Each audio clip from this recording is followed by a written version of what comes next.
It's Hyper Halloween.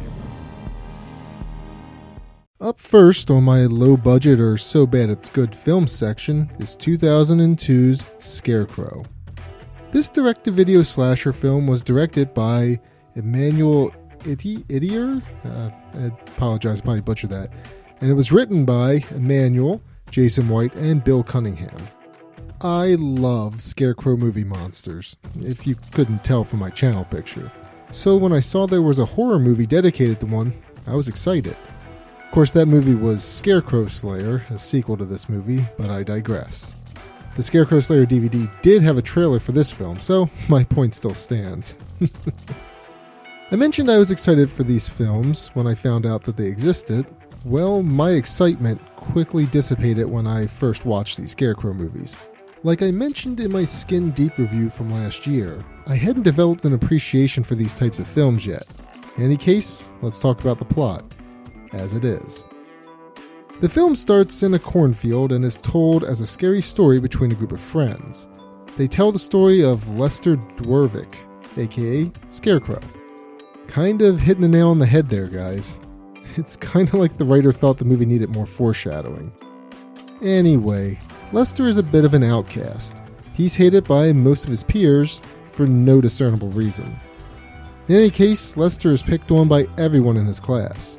He has a soft spot for a girl named Judy though, and Judy happens to be the only person in the movie that doesn't pick on old Lester, save for his mom.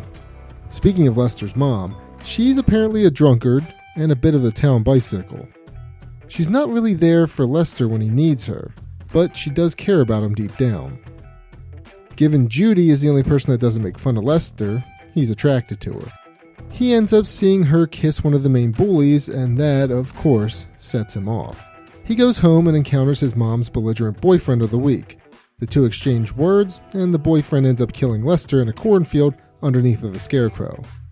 Bit excessive, but hey, you do you, movie. As you might have guessed, Lester becomes a scarecrow and starts to exact revenge on everyone who wronged him. He goes on a rampage before Judy ultimately stops him. Or does she? The film goes back to the storyteller in the beginning, and we get a final jump scare with Lester as the Scarecrow. Scarecrow was shot in 8 days, and it really does show. The acting is bad, the story is ridiculous, and it's super cheesy. On a plus side though, the costume is great. The kills are pretty standard, but there is a unique kill with a corn cob, so there is that. I mentioned being really interested in the film after seeing the trailer. There were a lot of bad movies that came out in the early 2000s that had awesome trailers.